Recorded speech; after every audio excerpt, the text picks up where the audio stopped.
Scott and Tom followed the Noguchi woman through a deserted alley in the dark town. Scott wasn't sure where they were headed, but Noguchi moved with certainty. He glanced over his shoulder from time to time, wary of the huge alien that brought up the rear. They had left the dead woman behind, soaked her corpse with fuel, and set it ablaze. After listening to Noguchi's summary of what had happened in the last 28 hours, Scott hurried to talk to her. "Are you saying that they," he tilted his head back at the giant, "let those bugs loose on a populated planet so they could hunt them?" He kept his voice low. Noguchi nodded. "Just a theory, but it fits. Except I don't think this kind knew there were humans on Ryushi, and from his actions they weren't supposed to be shooting at us. We haven't been here that long, and it looks pretty certain that they were here before." Her voice was edged with dry sarcasm when next she spoke. "I imagine we would have remembered if they'd visited recently." Tom stumbled behind them. Scott stopped and started to turn back, but the giant stepped forward and set the pilot back on his feet as if he weighed nothing. Tom nodded at the creature, waved a hand, and moved to join Scott and Noguchi. She continued talking. "I imagine our presence probably screwed up their plans." Scott raised his eyebrows. "Screwed up their plans? Oh, that's great. I feel so much better knowing that this whole fucking mess was an accident." Noguchi shrugged. "Hey, at least he's on our side." "Until he gets hungry," Scott mumbled under his breath. Noguchi stopped at the end of the alley and waited for the giant to catch up to them. She kept her revolver barrel pointed up. "Okay, the stampede started just around the corner here. We're going to walk through its path and see if there's anything left alive that shouldn't be." Swell. Scott looked around for some kind of weapon. Besides a few small rocks, they were out of luck. They'd have to stick close to the woman. The giant hefted a large spear and seemed to wait for Noguchi's signal. "Go." The alien and Noguchi crouched out into the open compound, weapons ready. Scott's heart raced. He looked over at Tom, who shrugged. They stepped out together to join the other two. It wasn't as if they had a whole lot of choice here now, was it? "Holy shit," Tom said. Scott forgot his fear for a second or two. The stretch of open ground was littered with dozens of bodies, Rinth, bug, and giant alien. Large patches of soil were eaten away to reveal charred, black, splatter-like stains, as if the blood from the corpses was toxic. The Rinth were cut or blown apart, chests shattered, throats slit. The black bugs were mostly crushed, so also the giants. The only light was from a sole street lamp that hadn't been broken or shot out.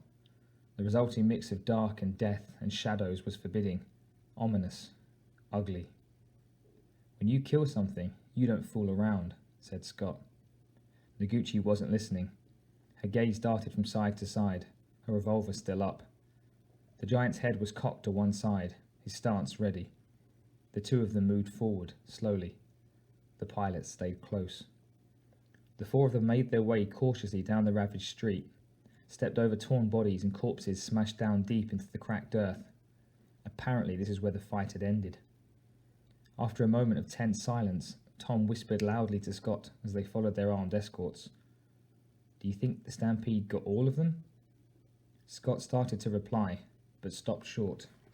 He had heard something behind them. The cry of a bird, perhaps, a chittering sound. Behind one of the storage buildings, suddenly movement. Scott felt his mouth go dry. He had heard it before. "Run," he said, hardly able to get the word out. "Run!" The Chande heard the hard meat and spun around. He sprinted past the two human strangers towards the threat, staff forward. He was dimly aware that the small warrior was right behind. It shouted something at the other two. They came in a single file stream, flowed from around a structure. 10, maybe 12. The Chande leapt to greet them. Two arrived first, angled in from the sides. The Chande spun, swung completely around, cut them both through their midsections in one strike. He didn't watch them hit the ground. There was no need. They were dead, and all he need do was avoid the throws. He extended his kichite pa and slashed through the throat of the next drone nearest, to his right. The drone's death cry was garbled through its own thwei. A split second later, he jabbed the staff point through the jaws of another, twisted the sharp blade, and dug a hole through the top of the skull. The weapon's metal was proof against the hard meat sway. There was no time to hesitate and enjoy the kill. When you fought the 10,000, you did so one at a time, but you also had to do so quickly. He thrust the spear's butt back hard and knocked one behind him down, then turned and slashed its gut. Digest this, foolish creature. The Kachithipa blurred again, jammed backhand into yet another hard meat chest. The drone howled, fell, but did not die and did not rise again. Acid pumped into the dark air, pool smoking. The Chande jumped forward, stabbed the throat of yet another, and then spun to meet the next. Death fell all around his feet, and he and the hard meat danced. Noguchi heard what sounded like a bird and turned. Broken Tusk was faster. He ran past the two pilots towards the main storage shed. He was eager, and if he had any fear of the dark monsters, it was not apparent. Follow the tower round to the east lock. She would just have to hope that the pilots listened. She hurled herself after the warrior. Several of the bugs streamed from behind the shed and toward Broken Tusk. He stepped into battle without hesitation. Too many of them, 10, 12. She aimed at one of the bugs, and it was dead before she fired. She took aim again, and again her target had already fallen. She took a step back, transfixed by the swift movements of the giant warrior. Here was no inexperienced novice. Every step was measured, every strike timed and sure. Within the space of a few seconds, most of the bugs were down, dead, or dying. She had enough training to recognize a master when she saw one. This one's skill had been gained in battle against deadly enemies. Broken Tusk whirled and jabbed, crouched.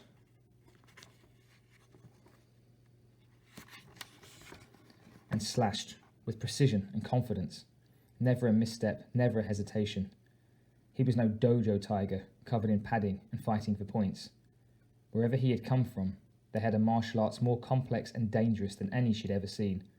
It was like a choreographed dance, except we don't have all day. She aimed and fired several shots, then aimed and fired again.